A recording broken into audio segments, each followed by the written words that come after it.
46 is brought to you by Dr. George Leeks, Pahrumps optometrist since 1990, offering full-spectrum eye care for children and adults. Call today, 727-8300. News is also brought to you by J.K. Nelson Law. Call 727-9900 today for your free consultation. If you need a lawyer, you need Nelson.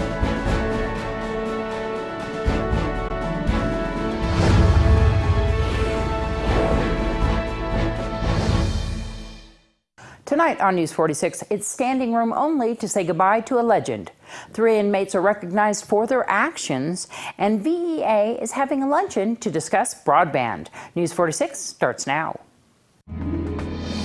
You're watching KPVM News 46 with Deanna O'Donnell.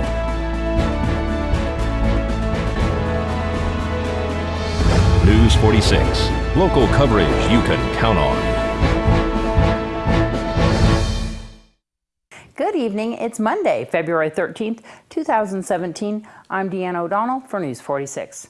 The celebration of life was held for world-renowned dancer Marta Becket, who passed away in late January.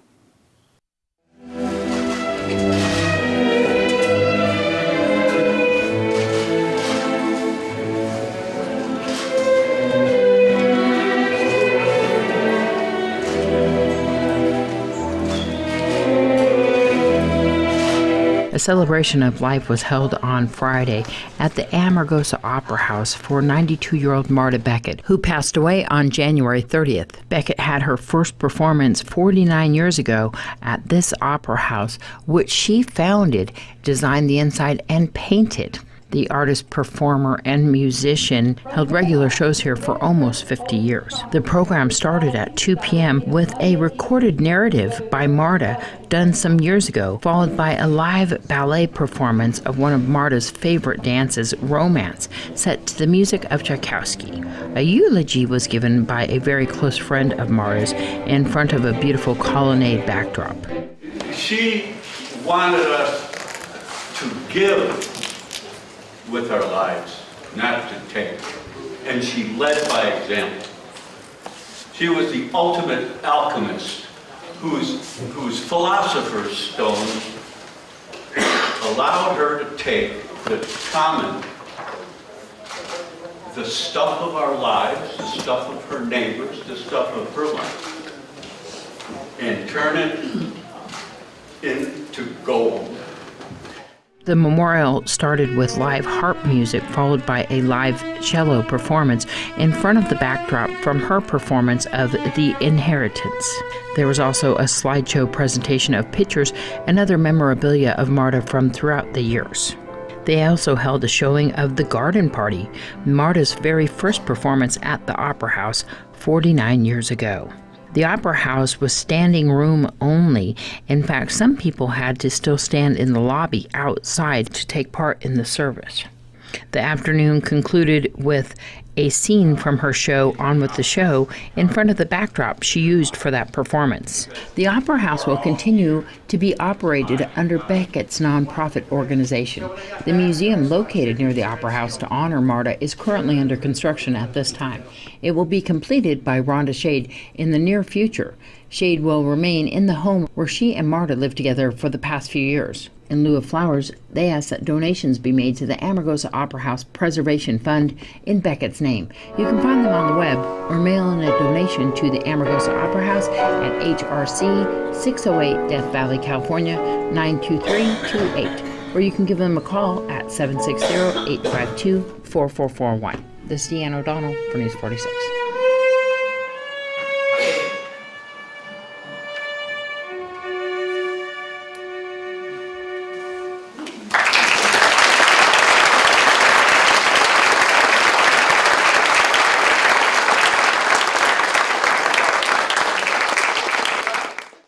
And an award was presented to 3 female inmates who are credited with saving the life of a cellmate recently at the Nye County Sheriff's Office Detention Center.